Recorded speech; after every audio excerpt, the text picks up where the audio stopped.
Ser podcast.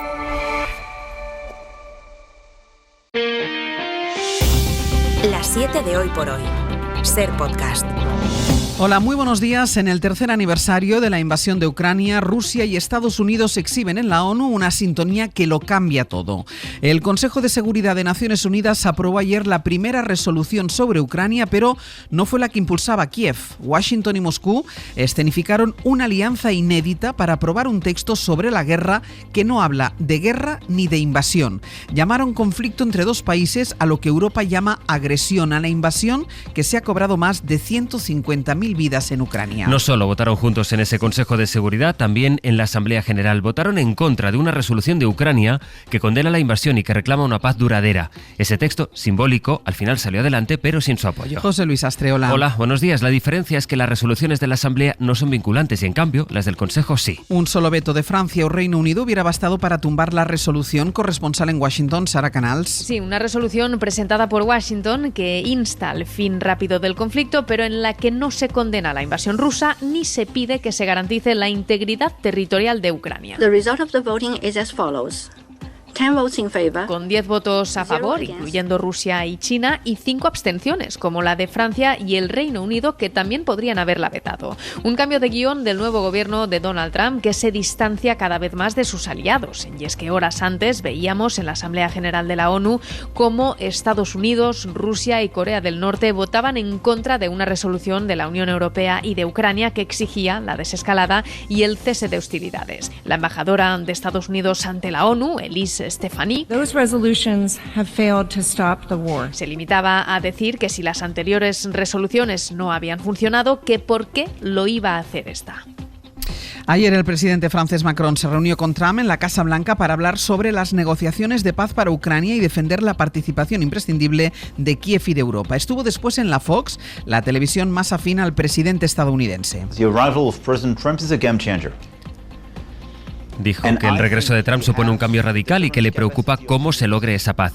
Confió en que pueda haber una tregua que permita una negociación y reconoce Macron que ceder a Estados Unidos la utilización de las tierras raras en Ucrania es la mejor manera de garantizar que Trump defienda la soberanía ucraniana.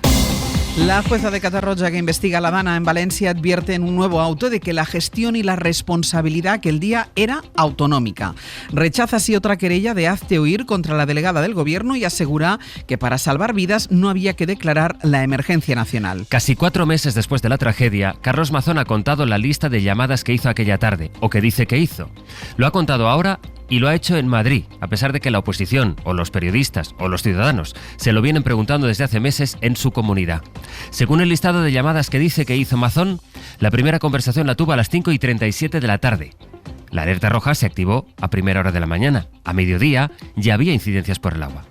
A las 7:43 de aquel día 29 figura una llamada de Mazón a Salomé Pradas, a la consejera de emergencias, cuando, según el relato que han contado, a esa hora él había llegado ya al CECOPE, había llegado a eso de las 7:30. Mazón acusó al gobierno y a la izquierda de instrumentalizar el dolor en esta y en otras tragedias. Le contestó la delegada del gobierno que no tiene credibilidad. Tan buena muestra de la colosal maquinaria de manipulación y mentiras del gobierno de Pedro Sánchez. Esa que puso en marcha para ocultar sus errores y, de paso, cobrarse la victoria política que no consiguieron en las urnas. El señor Mazón ha huido a Madrid porque aquí ya no lo cree nadie. También es cierto que en Madrid tampoco le deben creer mucho porque sus líderes del partido se han borrado, tanto el señor Feijóo como la señora Ayuso, cosa que no me extraña. Es martes, es 25 de febrero. Hoy por hoy noticias. Ser podcast. El gobierno afronta el resto de la semana con más tranquilidad después de haber resuelto una parte importante de la crisis con sus socios independentistas. Esta mañana hay Consejo de Ministros y por la tarde pleno en el Congreso, pero ya no estará en el orden del día la petición de Junts para que Sánchez se someta a una cuestión de confianza. El PSOE ha logrado que la retire gracias a una petición del mediador, o eso dice. Ayer cerró también con Esquerra el acuerdo para la quita de la deuda en Cataluña. Era uno de los grandes compromisos con la izquierda independentista. Se le van a condonar 17.000 millones de euros, pero el Gobierno ha preparado una quita para todas las comunidades. Isabel Fernández Pedrote, buenos días. Hola Ángeles, buenos días. Será una quita voluntaria y ya hay presidentes del Partido Popular que han anunciado su rechazo. Por ejemplo, Alfonso Rueda en Galicia. No nos vale, xa sin entrar en cifras, o que teremos que asumir da condonación de outras comunidades autónomas moito máis endebedadas, Galicia necesita financiamento. Iso que necesita un novo modelo de financiamento, non necesita a condonación. Lo ha dicho también el presidente de la Junta de Andalucía, que ahorraría aún más dinero que Cataluña. El Gobierno acusa a los varones populares de anteponer los intereses de Génova al interés de sus ciudadanos. La quita de más de 83.000 millones de euros es para todas las comunidades, pero el Gobierno dejó que fuera Esquerra quien lo anunciase. Jordi Fàbrega. Fue Esquerra la primera en anunciar un acuerdo con el Gobierno para condonar 17.100 millones de euros de la deuda que tiene Cataluña con el Estado. Justo después, la ministra de Hacienda, María Jesús Montero, explicaba que este acuerdo es extensible a todas las comunidades, de manera que en total el Gobierno asumirá 83.252 millones de euros de la deuda que ahora tienen las autonomías. Se trata de una medida sin precedente que va a beneficiar a todas, insisto, a todas las comunidades autónomas. Es deuda que las autonomías asumieron durante la crisis financiera por falta del apoyo del Gobierno de Rajoy, justifica el actual Ejecutivo, que espera que todas las autonomías, incluidas las del PP, respalden esta propuesta. Confío en que los territorios defiendan los intereses de los territorios en vez de seguir a pie juntilla la consigna que le esté dando Génova. Andalucía es la comunidad a la que más deuda se perdonará, 18.800 millones de euros, seguida de Cataluña con 17.100, la Comunitat Valenciana con 11.200 y Madrid con algo más de 8.600 millones. Anoche el Consejo Económico y Social, órgano consultivo, criticó las formas y el fondo de la reducción de la jornada laboral de Yolanda Díaz. Su informe pone en valor la importancia de reducir la jornada de los trabajadores, pero considera que el Gobierno ni siquiera ha justificado bien la medida y que se han dado demasiada prisa. La ministra de Trabajo lo niega, Estefanía Salvatierra. El Consejo Económico y Social saca los colores al anteproyecto de ley sobre la reducción de la jornada laboral. Al organismo no le gustan las formas en las que se ha trabajado, con excesiva premura, dice, y falta de diálogo social, porque el acuerdo solo contó con el visto bueno del Gobierno y de los sindicatos. Los empresarios se quedaron fuera, a pesar de que la negociación duró 11 meses. En lo puramente económico, el CES deja claro que el impacto de la medida está insuficientemente fundamentado e incompleto. Echa de menos un estudio en profundidad sobre los distintos sectores, ramas de actividad y empresas afectadas que determinasen los previsibles efectos económicos. Yolanda Díaz lo justificaba ayer en Hora 25. Es muy difícil de medir el impacto económico que a la vez se nos pide y además dice, y cito literalmente, que esta medida es muy controvertida teóricamente. El informe también reconoce la importancia de que se produzcan avances en la reducción de la jornada laboral. Podemos reconoció ayer que Juan Carlos Monedero estuvo en los chats de la dirección del partido incluso después de conocer las denuncias por agresión sexual. Los morados se escudan en los protocolos. Dicen que al no continuar las víctimas adelante con su denuncia, ellos tenían las manos atadas. Han explicado que acabaron sacándolo de esos grupos por supuestas filtraciones de esas conversaciones. Josué Coello, buenos días. ¿Qué tal? Buenos días. Después de conocer que Juan Carlos Monedero continuó opinando en chats de la dirección sobre la estrategia política de Podemos, incluso cuando la dirección ya conocía las denuncias contra él, los morados se agarran al protocolo de la formación para justificar su presencia en este foro. Prohibir cuando no hay una resolución, digamos, de garantías, pues no podemos prohibir a gente que salga a la calle. En una rueda de prensa prácticamente monopolizada por este asunto, Pablo Fernández también justificó el protocolo ante la falta de investigación interna o la no suspensión de militancia una vez conocidas estas denuncias. En tanto en cuanto la denunciante no quiere continuar con ese proceso, nosotros no podemos suspender de militancia. Porque tiene que ser la Comisión de Garantías, a través de la denuncia de la denunciante, la que evacúe esa resolución si el proceso continúa. Y mientras Podemos sigue recordando las diferencias de actuación con el caso Errejón, desde Sumar, Yolanda Díaz anoche en Hora 25 rechazaba responder, pero sí lanzaba una advertencia. Yo es que no veo las agresiones sexuales por partidos y quiero hacer pedagogía aquí. Cuando hablamos de patriarcado hablamos de un sistema que lo impregna todo. Y es lo que tenemos que cambiar. Por eso es tan importante no frivolizar con estas materias. No va de partidos políticos. Evitando hacer una pelea partidista del caso Monedero. En Madrid, un hombre está detenido por violar a la compañera de clase de su hija de 14 años. Cuenta el diario El Mundo esta mañana que también le investigan por abusar de su propia hija desde que tenía 6 años. Según la amiga, no había denunciado por vergüenza. Radio Madrid, Esther Bazán, buenos días. Buenos días. La menor víctima de esta agresión sexual por parte del padre de su amiga contó a los agentes de la Policía Nacional que sabía cosas del entorno de su compañera de clase muy graves y que afectaban a su intimidad.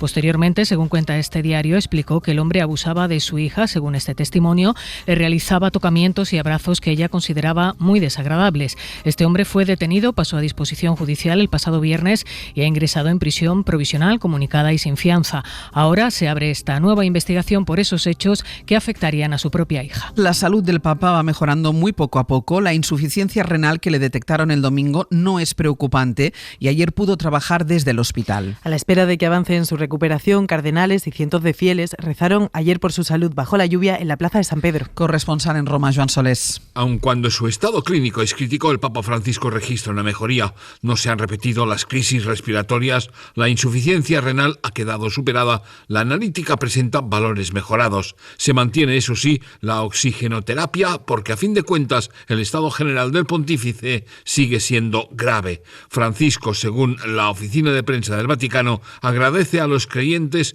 los rezos, a los que se ha añadido también la jerarquía eclesiástica romana, con el rezo del rosario desde ayer, cada día a las 9 de la noche en la plaza de San Pedro. Vogliamo unirci anche noi.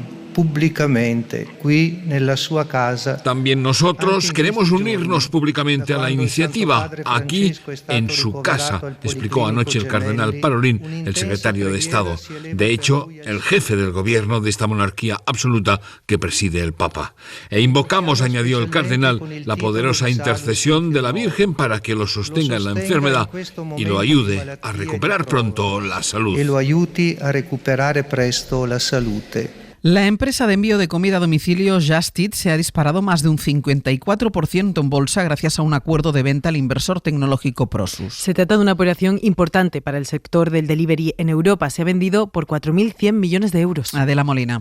Más de un 54% se dispararon ayer las acciones de Just Eat tras la oferta de compra del fondo de inversión Prosus por 4.100 millones de euros. Alguien ha dicho Just Eat.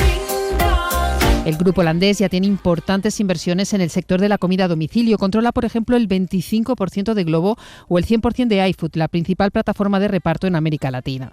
La operación, que cuenta con el respaldo unánime del Consejo de Administración de Just Eat, permitirá a la empresa competir mejor frente a Deliveroo o Uber Eats, otros de los gigantes del sector. Prosus se ha comprometido a mantener la estrategia de la compañía británica y a no acometer reducciones en la plantilla total. Just Eat opera en 17 países, entre ellos España. En 2024 tuvo unas pérdidas de más de 1.600 millones de euros por una mala operación financiera que lleva lastrando sus resultados desde 2021.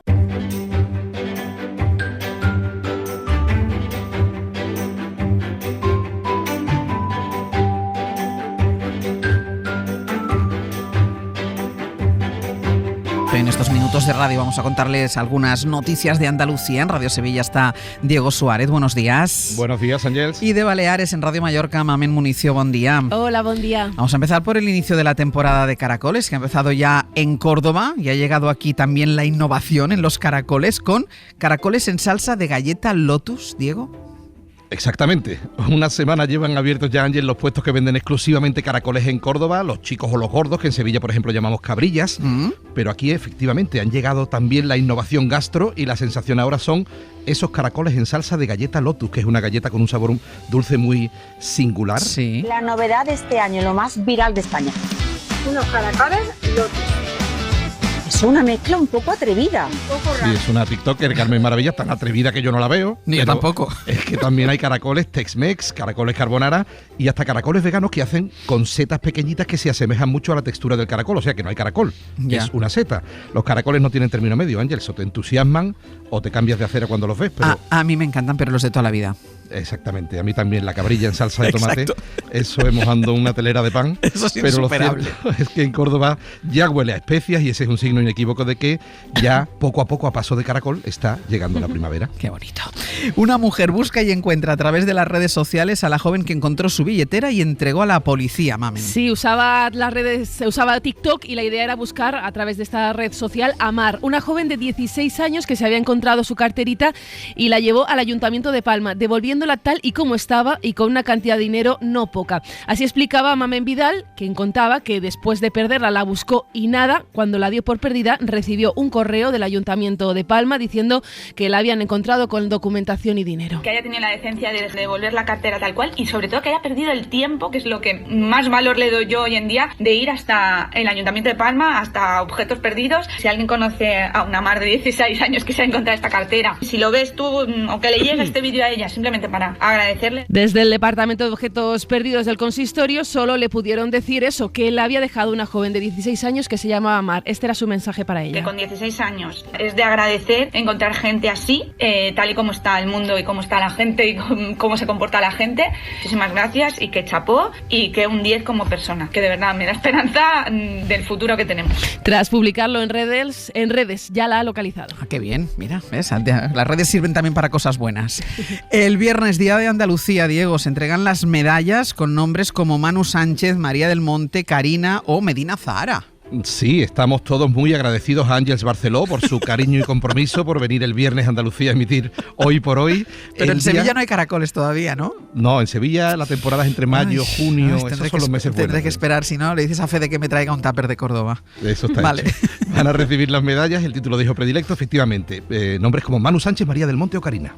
Gracias, de corazón, porque no entendería la vida de otra forma que no fuera siendo andaluz. Esas son las gafas con las que veo el mundo y hoy es uno de los días más felices de mi vida. También recibe la medalla, efectivamente, el grupo cordobés Medina Zahara, que se despide de los escenarios después de 45 años. Más de 4.000 conciertos Ángeles ha dado Medina Zahara en su carrera, el grupo que más ha actuado. La música del Día de Andalucía este año es del pianista Chico Pérez y otro medallista, el malagueño Pablo Alborán, será el que entone el himno de Andalucía en la gala que se emitirá desde el Teatro de la Maestranza. Así que feliz 28F, feliz Día de Andalucía a todos los andaluces. Y muy cerquita de ahí hacemos nosotros el programa el viernes. Eso es, desde la Sala Helvetia. Desde la Sala Helvetia, aquellos que quieran venir, hacemos Hoy por Hoy desde Sevilla para celebrar con todos los andaluces el Día de Andalucía. Diego, Mamen, gracias. Un beso. Hasta luego. Hoy por Hoy Noticias. Ser Podcast.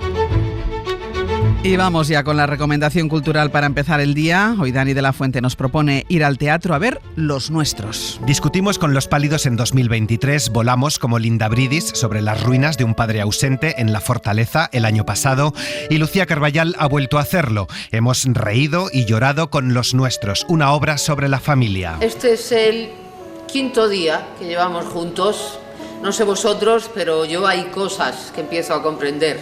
Que une a una familia que nos une a los nuestros. ¿Para qué sirve la familia? Una familia como esta en la que todos nos vamos a ver reflejados. La familia siempre está ahí para recordarnos, bueno, vienes de algún sitio, la lengua que aprendes la primera, luego puedes aprender otros idiomas y relacionarte de otras maneras contigo mismo y con los demás, pero esa lengua materna siempre la hablarás, ¿no? En este caso es su familia política, una familia de judíos sefardíes, hispano-marroquíes. Tenía una sensación de que esta realidad no se había representado en el teatro. Todo este recorrido tan particular, ¿no? El que vengáis de judíos expulsados, que venís de Marruecos, que habéis llegado a España siendo una familia judía, una España franquista. Una familia encerrada durante una semana celebrando el Abelut, el rito judío por el duelo de Dinora, la abuela que ha muerto. Para que en ese encierro puedan aflorar todas las emociones y todo lo que realmente está sucediendo cuando pasa algo tan fuerte como es la pérdida de una madre. ¿Por qué no ampliar este legado para los que vienen? Han aflorado todas nuestras emociones con esta obra que pueden ver en el Valle Inclán de Madrid antes de girar por toda España. De lo mejor que hemos visto últimamente, no se la pierdan. Para no perderte ningún episodio, síguenos en la aplicación o la web de la SER, Podium Podcast o tu plataforma de audio favorita.